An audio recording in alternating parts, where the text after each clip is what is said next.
Perang memang sesuatu yang sangat identik dengan kekerasan dan kebencian terhadap siapa yang berbeda paham dengan dirinya. Namun tak terelakkan di kehidupan ini selalu saja ada pertikaian yang kadang membuat kita ikut tertarik dalam konflik yang tidak kita inginkan. Agama Islam menjadi agama yang sangat sering dikabarkan dengan peperangan yang tidak pernah usai. Bahkan kata jihad sudah banyak diartikan sebagai sesuatu hal yang negatif yang disebabkan oleh ulah para teroris. Sejak tahun 2001 kata teroris dan terorisme benar-benar menjadi hot topic yang tidak pernah habis untuk dibicarakan, bahkan isu ini terus meluas dan berkembang. President, will you fulfill your promise of protecting America from terrorists, which, statistically speaking, terorisme sebagai upaya yang memberikan ketakutan, merusak keamanan, dan menghilangkan nyawa, dan aksi teror sebenarnya bukanlah hal baru dalam sejarah umat manusia.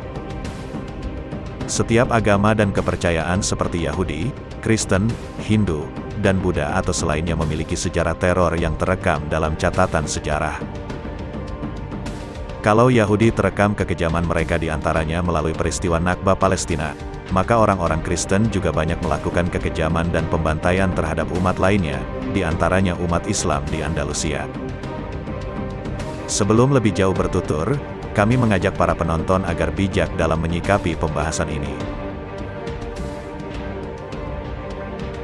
Konten ini bukanlah sebagai provokasi berbuat anarkis dan melampiaskan emosi tak terarah.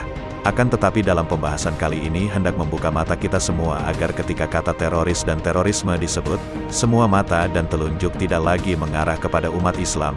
Semua memiliki sejarah teror yang memang sengaja disembunyikan atau dicitrakan sebagai ekspedisi penjelajahan.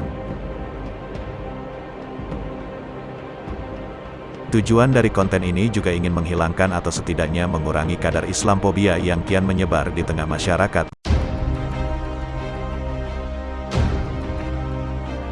Islam mengajarkan perang dalam kondisi tertentu, sebab tertentu, dan karena tujuan tertentu. Namun Islam tidak membiarkan emosi manusia tak terarah dalam peperangan, sehingga mereka melakukan apapun yang mereka inginkan demi mencapai kemenangan.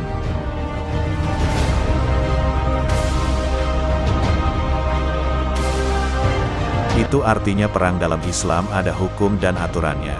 Islam memperbolehkan perang tapi dengan syarat yang telah ditentukan oleh Allah Subhanahu wa Ta'ala.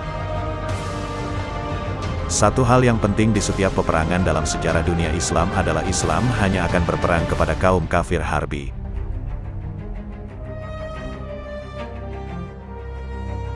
Kafir harbi adalah kaum kafir yang terang-terangan memusuhi dan membahayakan darah kaum muslimin. Sedangkan terhadap kaum kafir zimmi, yaitu kaum kafir yang tidak memusuhi dan berdamai dengan kaum muslimin, maka haram diperangi. Memusuhi di sini adalah bermakna tidak melakukan upaya dan berniat buruk terhadap kaum muslimin.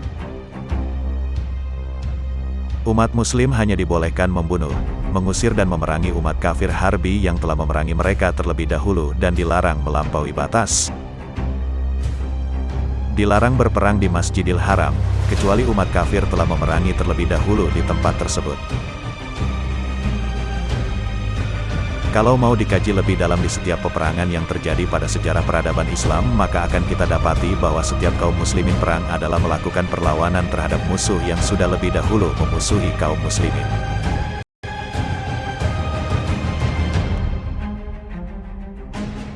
Sebelum berperang, kaum muslimin harus melewati 3 tahapan yang telah ditentukan oleh syariat. Poin pentingnya dalam setiap peperangan memiliki misi utama, yaitu menghilangkan rintangan fisik yang menghalangi umat manusia beriman kepada Allah Subhanahu wa Ta'ala. Dalam Islam tahapan-tahapan sebelum berperang adalah sebagai berikut. Pertama, dalam tahapan pertama ini kaum muslimin berdakwah terlebih dahulu, yaitu menawarkan untuk memeluk agama Islam. Tentu saja tugasnya menjelaskan secara detail terkait ajaran Islam itu sendiri. Dalam hal ini adalah berdakwah menyebarkan agama Islam. Dan perlu digarisbawahi dalam konteks berdakwah tidak ada paksaan untuk masuk Islam. Kalau orang kafir tetap kepada agama lamanya, kaum muslimin mempersilahkan karena itu hak mereka. Tetapi yang jelas, Islam telah sampai kepada mereka.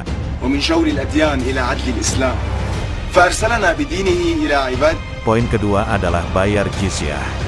Ketika suatu negeri menolak poin pertama yaitu tidak mau masuk Islam, maka kaum muslimin memberi pilihan yang kedua yaitu bayar jizyah. بالذمة وأقرر بالجزية وإلا فلا تلومن إلا نفسك. Jizyah adalah hak yang Allah berikan kepada kaum muslim dari orang-orang kafir di sini sebagai tanda bahwa mereka tunduk kepada Islam. Apabila orang-orang kafir itu telah memberikan jizyah, maka wajib bagi kaum muslim melindungi jiwa dan harta mereka. Selain itu harus dicatat bahwa jizyah hanya dipungut dari lelaki dewasa, balik dan berakal. Maksudnya adalah jizyah tidak akan diambil dari perempuan, anak-anak, dan orang gila. Jizyah juga hanya diambil dari orang yang mampu atau orang kaya, sedangkan yang tidak mampu justru akan mendapatkan nafkah dari negara. Ketentuan jizyah ini berdasarkan firman Allah Subhanahu wa Ta'ala. Perangilah orang-orang yang tidak beriman kepada Allah dan tidak pula kepada hari kemudian, dan mereka tidak mengharamkan apa yang telah diharamkan oleh Allah dan Rasul-Nya dan tidak beragama dengan agama yang benar, yaitu orang-orang yang diberikan Alkitab kepada mereka, sampai mereka membayar jizyah dengan patuh sedang mereka dalam keadaan tunduk. Quran Surat Taubah ayat 29. Apabila orang-orang kafir itu telah memberikan jizyah, maka wajib bagi kaum muslim melindungi jiwa dan harta mereka.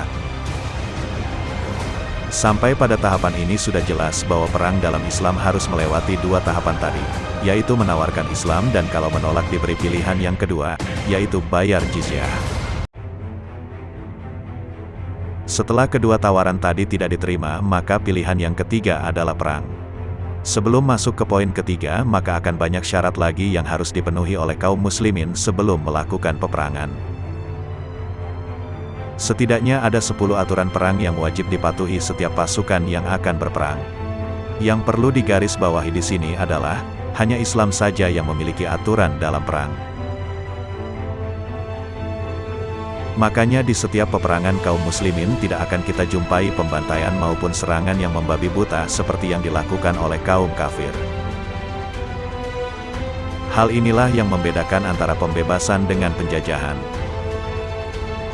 10 peraturan perang dalam Islam. 1.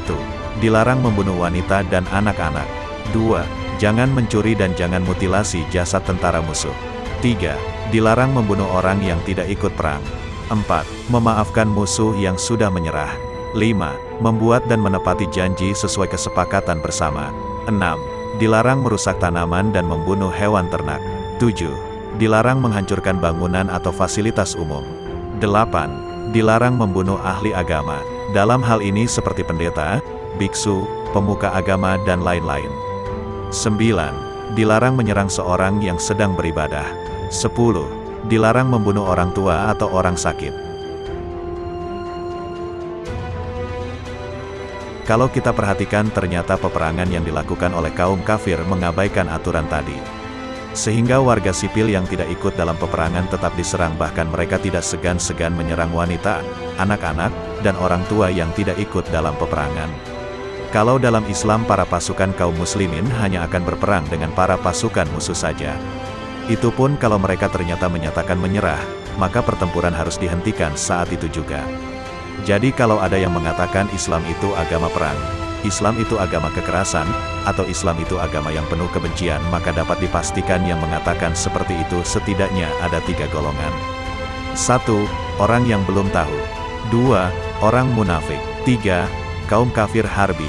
Untuk yang belum tahu, wajar saja kalau mengatakan Islam agama perang, karena memang belum tahu. Tetapi kalau kaum kafir harbi atau kaum munafik meski sudah tahu, maka mereka tidak akan peduli dan akan tetap mencitraburukan Islam. Karena memang ada kedengkian dengan Islam itu sendiri.